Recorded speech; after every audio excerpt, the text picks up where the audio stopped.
미국에서 올 2월에 그 설문조사를 했더라고. 갤럽에서 설문조사를 했는데 역대 미국 대통령 중에서 가장 인기 있는 사람이 누굴까 그 설문조사를 했습니다. 1위가 누굴까요? 존 F 케네디 대통령입니다. 존 F 케네디 대통령 들어보셨죠? 케네디 대통령은 이게 전부 용기 있는 사람, 그런 사람으로 유명하죠. 그런 그에게도 그 취임 초기에는 굉장히 큰 시련이 있었습니다. 피그만 침공 사건이라는 그런 사건 때문인데, 이 피그만이라는 곳, 특별히 미국 남부 해안에서 한 150km 떨어진 곳에 있는 쿠바에 있는 지역이거든요. 이 쿠바가 1959년도에 공산화가 됐어요. 그러니까 이제 쿠바에 투자한 이 미국 기업들이 순식간에 모든 재산을 빼앗겨 버렸습니다. 그러니까 미국은 코앞에 세워진 이 공산 정권을 무너뜨리기 위해서 이제 은밀한 계획을 추진하기 시작했습니다. 그것은 어떤 거였냐면, 미국으로 망명한 쿠바인들을 군사 훈련을 시켜가지고 이제 쿠바를 침공한 것이었습니다. 그 작전 계획은 원래 이제 전임 대통령이었던 아이젠하워 대통령 때 계획했는데 임기 말이어서 시행을 할 수가 없었어요. 2차 대전 참전 용사이면서 젊은 패기를 부리로 이 대통령이 된 케네디는 굉장히 고민을 했다고 합니다.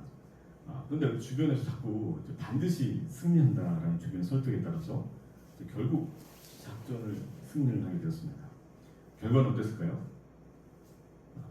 이 작전에서 무려 100명이 전사를 하고 나머지는 모두 포로가 됐다고 합니다.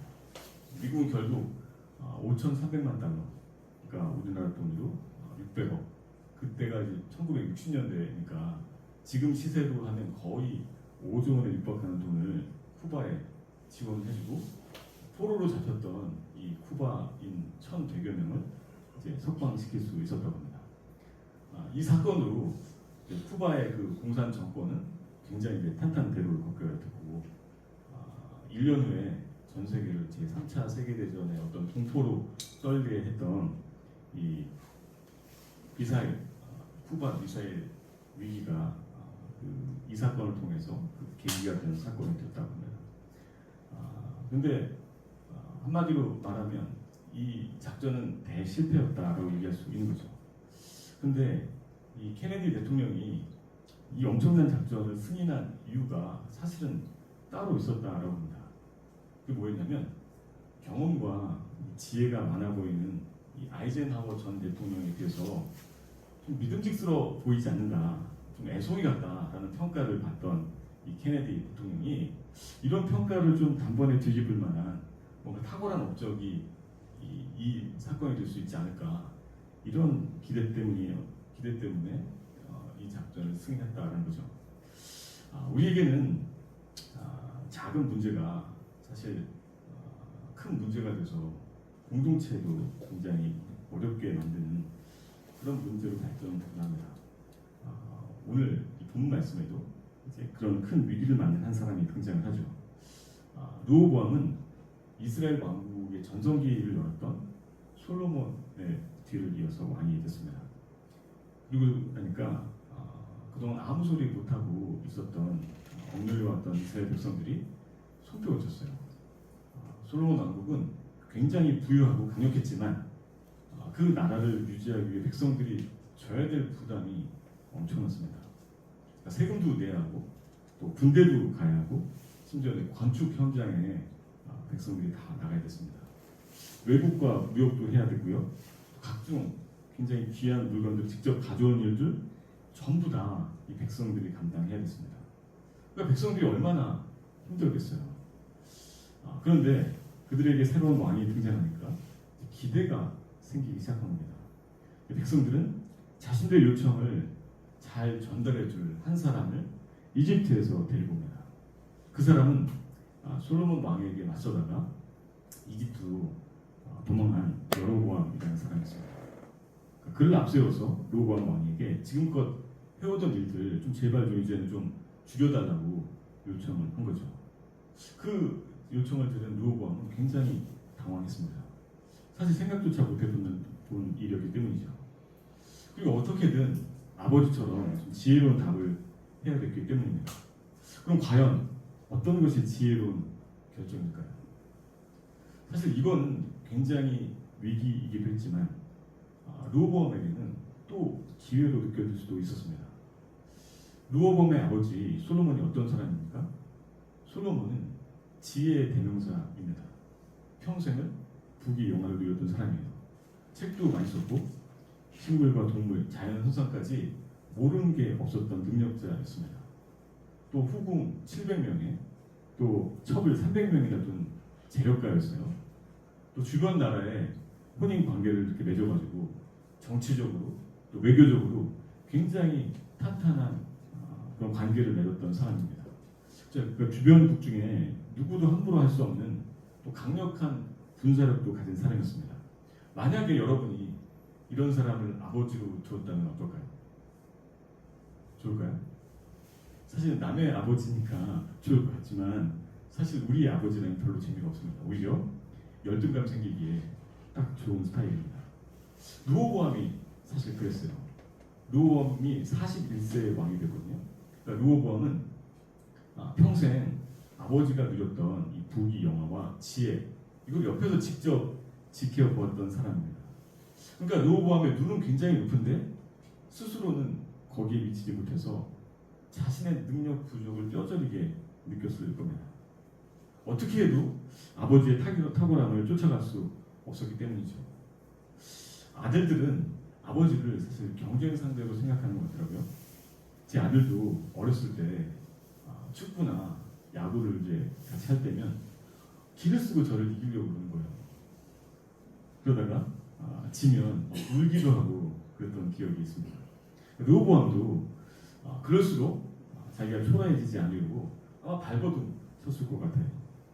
더구나 르호보암은 100% 유대인 혈통이 아니었습니다. 르호보암의 어머니가 암몬 사람이었거든요. 그러니까 율법에서 말한 대로 따른다면 어떤 율법에서 금지한 혼 관계를 통해서 태어난 사람입니다. 그러니까 얼마나 또 자신감이 없었겠습니까? 그러니까 그는 실력이나 능력만에서 뿐만 아니라 혈통적으로도 열등감을 느낄 수밖에 없었다는 거죠. 그리고 르호보암에게는 형제들이 굉장히 많았을 거예요. 성경에서는 솔로몬의 아들들 이름을 아예 언급하지 않습니다. 아마도 너무나 많기 때문에 그렇게 한 것 같아요. 중동의 북부 이 사우디아라비아는 사우드 왕 가문의 사람들의 나라다. 이런 뜻이 있는 그러니까 이름이라고 얘기하더라고요. 그러니까 사우드 왕가의 이 왕자들이 얼마나 많은지 수천 되지 않겠습니까? 그렇기 때문에 이 나라 이름도 사우디아라비아 이렇게 지은 거죠. 그러니까 지금 르호보암은 형제들이 아마도 굉장히 많아서 많게는 수백 명, 또 적게는 수십 명의 형제들이 있었을 거다라고 추측할 수 있습니다. 그러니까 르호보암은 통치 기간 내내 자신의 그 많은 형제들을 생각하지 않을 수가 없었어요. 이미 다윗의 아들들도 서로 왕이 되기 위해서 목숨을 걸고 서로 막 피튀기는 싸움을 했잖아요. 르호보암 역시 그런 잠재적 위험을 생각하지 않을 수 없었다라는 겁니다. 근데 지금 백성들이 아버지의 대적이었던 이 여로보암을 앞세우고 찾아온 겁니다. 그러니까 이런 상황은 열등감과 어떤 부적절감에 시달렸던 르호보암에게 지금까지 아버지 그늘에 가려가지고 자신의 능력 펼칠 수가 없었는데 그 자신의 능력을 보여줄 기회였다는 겁니다. 또 암몬 여인의 자식이라는 열등감 날려보낼 수 있는 기회인 거죠. 또 호시탐탐 왕권을 노리고 있을지 모르는 형제들에게도 누구도 넘볼 수 없는 힘과 능력, 지력을 보여줄 수 있는 기회다라고 얘기할 수 있습니다. 그래서 수많은 왕자들 중에서도 르호보암 왕이 내가 왕으로서 가장 적합한 그런 사람인 것을 증명해낼 기회였다는 겁니다. 그래서 왕으로서의 권위를 보여줄 절호의 찬스였다 이렇게 생각할 수 있었을 겁니다. 그래서 이 르호보암은 그 사람들에게 3일 후에 다시 오라 그렇게 얘기했습니다. 이거 굉장히 지혜로운 대응이었죠. 근데 문제는 지금부터입니다. 이 기회를 잘 활용하려면 이 일을 어떻게 해야 될까요? 잘 쳐야 되겠죠. 르호보암은 어떻게 했습니까? 르호보암은 묻기로 결정을 했습니다. 그러니까 혼자서 이 문제를 끙끙대기보다 조언자들에게 묻기로 결정한 겁니다. 먼저 생각난 사람은 누구였냐면 아버지와 함께 정치하던 이 나이든 신하들이었어요. 그들은 왕자였던 자신보다 솔로몬에 대해 더 많은 지식과 경험이 있는 사람들입니다. 그러니까 솔로몬이 통치하는 동안에 실무를 담당했던 사람들이기 때문이죠. 그들은 백성들에게 위로와 또 격려가 필요한 것을 너무나 잘 알고 있었습니다. 백성들의 고충을 이 나이든 신하들은 잘 알고 있었거든요. 그래서 백성들의 요구를 들어주라는 아주 현실적인 조언을 합니다. 그런데 르호보암은 그 조언이 그렇게 썩 마음에 들지 않았어요. 이 기회를 통해서 왕으로의 권위를 좀 보여주고 싶은 마음, 좀 뭔가 좀 센 척하고 싶은 의도가 있었는데 그 의도와는 전혀 맞지 않았기 때문입니다. 그래서 르호보암은 이 또래의 신하들에게도 물어봅니다.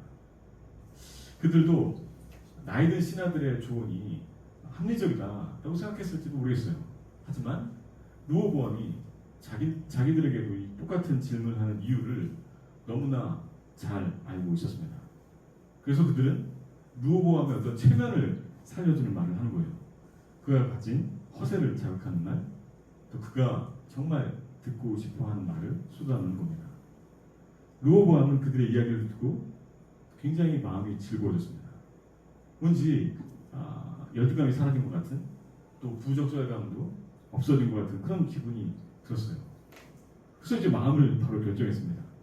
3일 후에 이 건방진 이 이스라엘 백성들에게 내가 무엇이라고 말해야 되겠구나 이렇게 정한 겁니다. 그들에게 자신이 어떤 왕인지, 자신이 어떤 권위와 또 어떤 능력으로 앞으로 이들을 다스릴 것인지를 좀 제대로 보여줘야 되겠다 이렇게 생각했습니다. 그래서 14절에 보면 뭐라고 이야기하고 있습니까? 같이 한번 읽어볼까요? 시작. 어린 사람들의 잠을 따라 그들에게 말하여 이르되 내 아버지는 너희의 멍에를 무겁게 했으나 나는 너희의 멍에를 더욱 무겁게 했으나 내 아버지는 채찍으로 너희를 징계하였으나 나는 전갈 채찍으로 너희를 징치하리라 하니라. 그러니까 자기의 힘을 좀 마음껏 보여주겠다라는 이 어떤 허세로 백성들을 상대한 겁니다. 그런데 그 결과가 어떻게 됐을까요? 16절 보면 그 결과가 나와 있어요. 같이 읽어볼까요? 시작. 온 이스라엘이 자기들의 말을 왕이 듣지 아니함을 보고 왕에게 대답하였되 우리가 다윗과 무슨 관계가 있느냐? 이새의 아들들에게서 받을 유산이 없도다. 이스라엘아 너희의 장막으로 돌아가라. 다윗이여 이제 너는 네 집이나 돌아보라 하고 이스라엘이 그 장막으로 돌아가니라. 백성들의 반응은 전혀 예상 바뀌었습니다. 르호보암은 그들이 솔로몬 왕을 대하듯 자신의 권위를 인정해주고 또 왕의 권세에 굴복하게 된 것이라고 기대했습니다. 근데 백성들은 왕이 거절하니까 우리는 더 이상 당신을 왕으로 섬기지 않겠다라고 선언합니다. 상상도 못한 일이 벌어진 거죠. 그래서 이제 마음이 다급해진 르호보암은 다윗 왕 때부터 이 백성들을 감독하던 감독 아도람을 보냅니다. 그러니까 그때까지 따르던 감독을 보내면 자신의 어떤 권위에 굴복할 거다라고 믿은 거죠. 그런데 백성들이 그를 돌로 쳐 죽였다라고 말씀하고 있습니다. 이걸 보고 깜짝 놀란 르호보암은 가까스로 그 이스라엘 백성들 이 성난 군중들에게서 도망칠 수 있었습니다. 이 일로 르호보암 왕 굉장히 큰 충격에 빠졌어요. 지금까지 벌써 120년을 이어온 통일 왕국이 남북으로 나뉘는 그런 상황이었기 때문입니다. 쉽게 말해서 대실패를 한 거죠. 그렇다면 르호보암 왕은 노인들의 말을 쫓아야 됐을까요? 노인들의 경험 많은 조언을 따랐다면 이런 사태를 예방할 수 있었을까요? 경험 많은 노인들의 조언이 사실 지혜로운 것은 사실이지만 언제나 정답이 될 수는 없습니다. 열왕기상 13장에는 오늘 큐티 본문이기도 한데 하나님께서 이 여로보암 왕에게 경고하기 위해서 보내신 한 사람의 이야기가 나옵니다. 그 하나님의 사람은 여로보암에게 하나님의 말씀을 전하고 집으로 돌아가는 길에 한 노년의 선지자를 만나죠. 근데 그 사람의 말을 믿고 따랐다가 크게 실패하고 합니다. 그럼 젊은 사람들, 그 젊은 사람들의 재기발랄한 지혜가 옳은 것일까요? 조선왕조 실록에 보니까 연산군의 일기라는 책들이 있는데 거기 보면 당시 궁궐에는 이 대신들 그룹하고 젊은 신하 그룹이 있더라고요. 요즘식으로 말하면 대신들은 기득권 세력이었고 젊은 신하 그룹은 어떤 언론 역할을 하는 그런 사람들이었습니다. 근데 대신들은 이 젊은 연산군에게 그때 당시에는 굉장히 영민했던 사람이었는데 굉장히 융통성 있는 조언들을 많이 한 반면에 젊은 신하들은 철저히 원칙에 따르는 조언을 했습니다. 그러니까 나라의 크고 중요한 일뿐만 아니라 굉장히 사사로운 일, 작은 일까지 시비를 가리고 원칙을 들이미는 사람들, 그 사람들이 바로 젊은 신하들이었더라고요. 결국 이 연산군하고 계속 대립을 일으켰는데 그 대립 때문에 큰 사건으로 번져서 우리가 잘 아는 이 연산군의 통제할 수 없는 그런 상황까지 가고 말았던 모습들이 그 책에 나와 있더라고요. 르호보암은 이 젊은 신하들의 말을 들었다가 결국 돌이킬 수 없는 상황입니다. 그래서 성경은 사실 이 사건에 대해서 뭐라고 말하고 있냐면 15절 이 사건에 대해서 뭐라고 말씀하고 있는지 한번 같이 읽어보시면 좋겠습니다. 같이 읽어볼까요? 15절 시작. 왕이 이같이 백성의 말을 듣지 아니하였으니 이 일은 여호와께로 말미암아 아닌 것이라. 여호와께서 전에 실로사나 나이야로 느바세 아들 여호보람에게 하신 말씀을 이루게 하시니라. 뭐라고 말씀하셨습니까? 그러니까 이 일은 하나님이 작정하신 거다라는 겁니다. 다시 말해서 르호보암이 노인의 잠을 따랐다고 하더라도 결과는 달라지지 않았을 거다라는 겁니다. 이 사건은 그러니까 누구의 조언을 따라야 하느냐를 보여준 사건이 아닙니다. 르호보암의 결정적인 잘못은 사람들에게만 그 자문을 구하고 결정을 한 것이 바로 그의 치명적인 실수고 잘못이었습니다. 그러니까 두 개의 선택지 안에서만 선택한 거죠. 르호보암은 사실 누구보다도 먼저 하나님께 이 상황에 대해서 아뢰고 어떻게 해야 될지 물었어야 했습니다.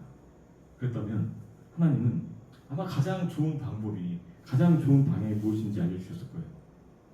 나라가 둘로 나뉘는 것을 막는 방법은 사람들의 조언, 사람들의 방법이 아닙니다.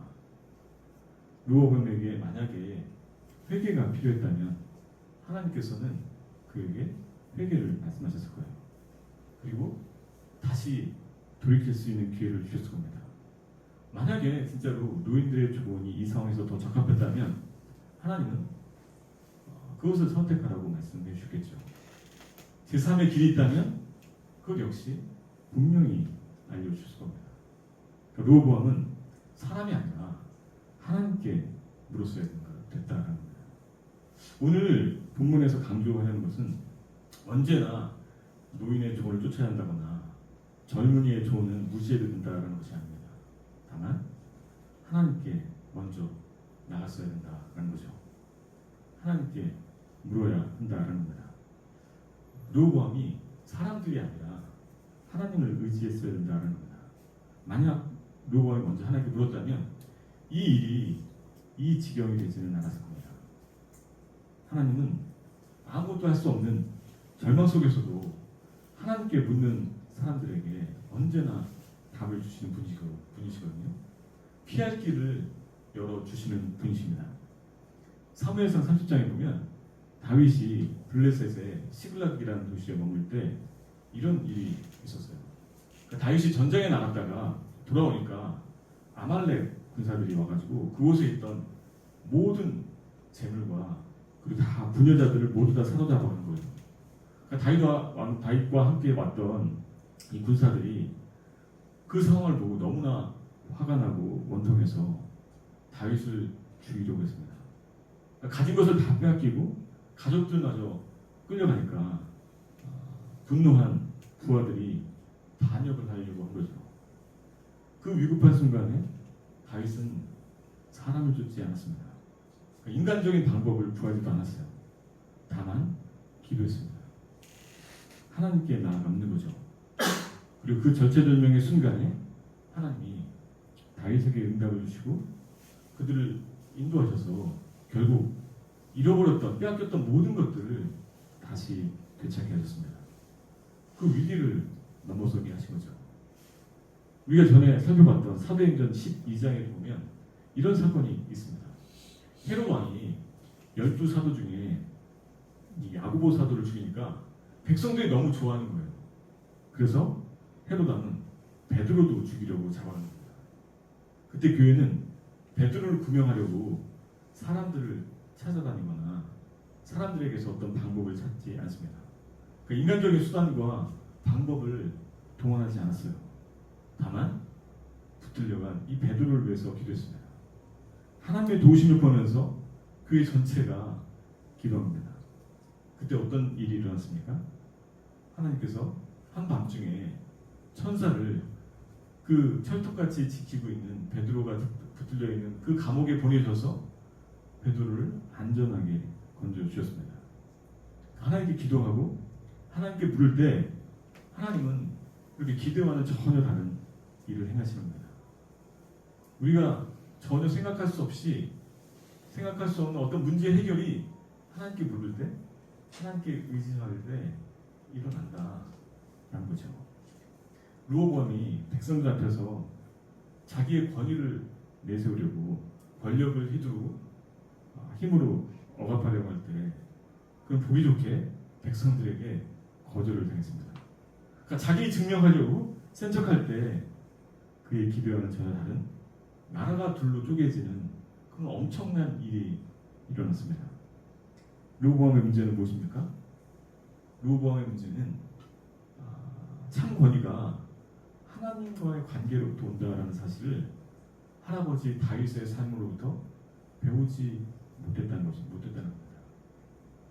그의 아버지 솔로몬도 하나님과 바른 관계를 가질 때, 다시 말해서 하나님의 권위 아래 순종했을 때 이 놀라운 지혜자이자 통치자로 모든 사람들에게 인정받았다는 것을 그 사람은 알지 못했어요. 더 안타까운 사실은 그의 주위에 있는 누구도 그런 참 지혜를 르호보암에게 알려주지 않았다는 겁니다. 그리고 권위는 권력이나 능력, 재능, 그런 힘에서 나오는 게 아닙니다. 참 권위는 하나님과의 관계에서 나온 거예요. 여러분, 예수님도 세상적 권력과 힘과 능력 그런 건 없으셨습니다. 그렇지만 그분에게는 언제나 권위가 있으셨어요. 권위는 하나님과의 관계에서 오는 것이기 때문입니다.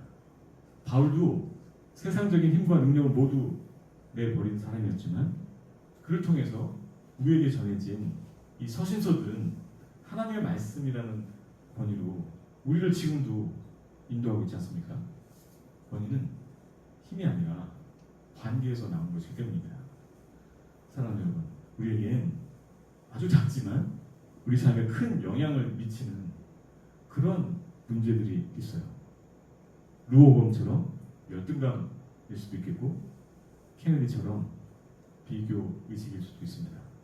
아니면 연산군처럼 좌절과 실패, 반복된 경험일 수도 있습니다. 또 아니면 막연한 두려움일 수도 있어요. 또 사람들과의 관계나 가정 안에서의 문제와 같은 굉장히 구체적인 상황이 여러분의 발목을 붙잡고 있을 수도 있습니다. 그런데 그런 문제는 우리가 무엇을 성취하거나 아니면 지금보다 좀 더 높은 자리에 가거나 사람들의 인정을 받는다고 해서 해결되는 것들이 아닙니다. 그렇게 된다면, 만약에 그렇게 된다면 문제를 더 잘 감추거나 아니면 잠시 잊어버리도록 만들 수 있을지 모르겠지만, 그렇다고 해결되는 것은 아무것도 없는 거죠. 그 문제는 언제나 커다란 괴물처럼 여러분들 앞에 갑자기 다시 나타납니다. 이 문제를 해결해주는 권위는 사람의 힘이 아니고 하나님과의 관계에서 나오는 겁니다. 저는 여러분이 그 문제들 때문에 힘들고 어렵고 있다면 그 문제를 가지고 하나님 앞에 나아가시기를 바랍니다. 그 문제를 어떻게 해결해야 될지 예수님께 먼저 묻게 되길 바랍니다. 그렇게 인생의 문제 앞에서 참 권위자 되신 주님을 의지하고 그분께 나아가야 되는 줄 믿습니다. 그런 게 우리가 마땅히 취해야 될 믿음의 태도인 줄 압니다. 그런데 그게 내 삶의 어떤 자연스러운 태도가 되려면요, 평소에 하나님과의 관계에 힘써야 되는 거예요. 집 나간 아들처럼 평소에는 연락 한 번 없다가 돈 떨어졌다고 아버지한테 전화 걸어가지고 돈 달라고 전화 오면 여러분 그 전화가 반갑겠습니까? 물론 반갑습니다. 반가워요. 그래서 기꺼이 도와주죠. 사랑하는 아들 아닙니까? 하지만 그 아버지의 마음은 그렇게 썩 기쁘지가 않아요. 편치가 않은 겁니다. 하지만 평소에 아버지하고 굉장히 친밀한 관계가 우리 있다면, 그리고 문제가 생기기 전에 아버지가 도와주십니다. 너 지금 돈 떨어질 때 됐는데 혹시 더 필요한 거 없니? 이렇게 묻는 게 아버지다 분이에요. 친밀한 관계를 유지한 아버지는 언제나 그렇습니다. 내 어려움과 필요를 아시는 아버지가 그렇게 민감하게 일하시는 겁니다. 권위는 그래서 힘이 아니라 관계에서 나오는 거예요. 구체적으로 말하면 아버지 하나님과의 관계에서 나오는 겁니다. 저는 여러분이 굉장히 좀 권위 있는 사람이 되기를 바랍니다. 권위는 권력과 위로가 받아들여질 수 있도록 한 힘이다, 이렇게 얘기할 수 있거든요. 그러려면 먼저 탁월해져야 됩니다. 그리고 자세는 낮아져야 됩니다. 그러니까 나의 위로와 권면이 다른 사람들에게 받아들여지려면 굉장히 탁월해지지만 자세는 낮아져야 된다는 거죠. 그러면 사람들이 그 권위를, 그 권면을 기꺼이 받아들여준다고 하더라고요.